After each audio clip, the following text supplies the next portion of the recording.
members of AFGE Local 3907 who are the hardworking men and women here. And all I saw today just confirmed for me what I know is happening here every single day and how important the work is. And I want to make it really clear that the auto industry and the UAW totally agree that the work that, and I just saw Ian, who's head of the Labor Council here too, but they totally agree how important that the work is here. To you, to the employees, the working men and women here, the work you do here every single day keeps our air clean to breathe and keeps our nation on the cutting edge. And we have to make sure we stay on the cutting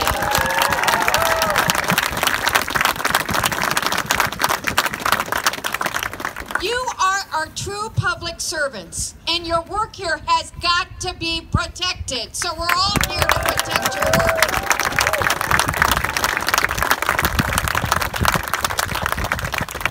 So why are we worried? Because the work here is so important.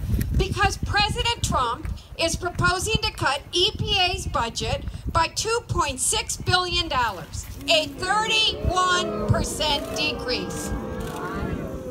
This is the largest percentage cut of any agency in the president's budget, and probably the one that impacts each of us more in some ways than any others.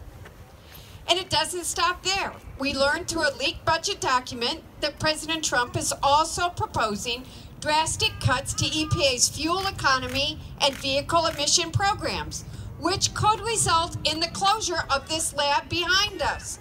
As I say, I just toured it.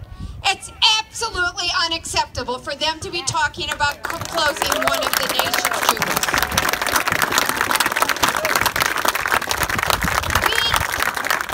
Understand what we have here in Ann Arbor among us.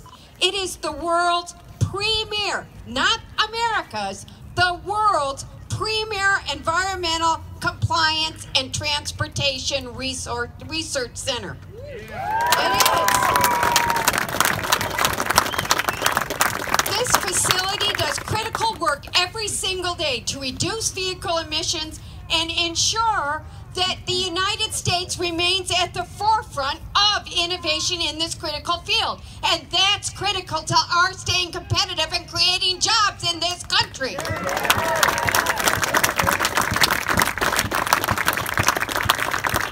The top-notch engineers and scientists who, by the way, believe that science should rule, let's use the real data, oversee the world's most successful vehicle pollution control program. They told me in there it was the gold standard. I say, because platinum's now more valuable than gold, the platinum standard, which countries around the world seek to emulate.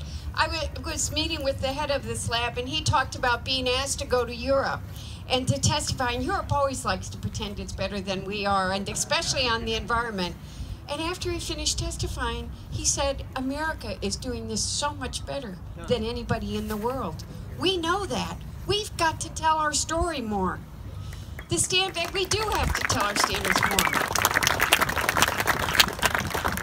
The standards that have evolved over time here have sparked major technological innovation. And today, our cars are 99% cleaner. 99% cleaner than they were in 1970. They were showing one of the things I saw in the lab was how they capture what escapes from a vehicle when it's just standing still. Well, let me tell you, I didn't need to see this lab to know that because of the work that's here, a vehicle going down the highway right now is cleaner than a vehicle that was sitting in a driveway in 1970 because of the kind of work that's done. And think about that and the impact of the air we breathe and the air that our children breathe. The smart regulations designed here have led to historical environmental innovations such as the catalytic converters, unleaded gasoline, and the use of computers on vehicles. These innovations have not only reduced pollution, but they've made the cars higher quality and more reliable and durable. And the innovation has led to job creation throughout Southeast Michigan and the country. We are going to lead the world in making sure we keep jobs here in America. And this is the key right behind us.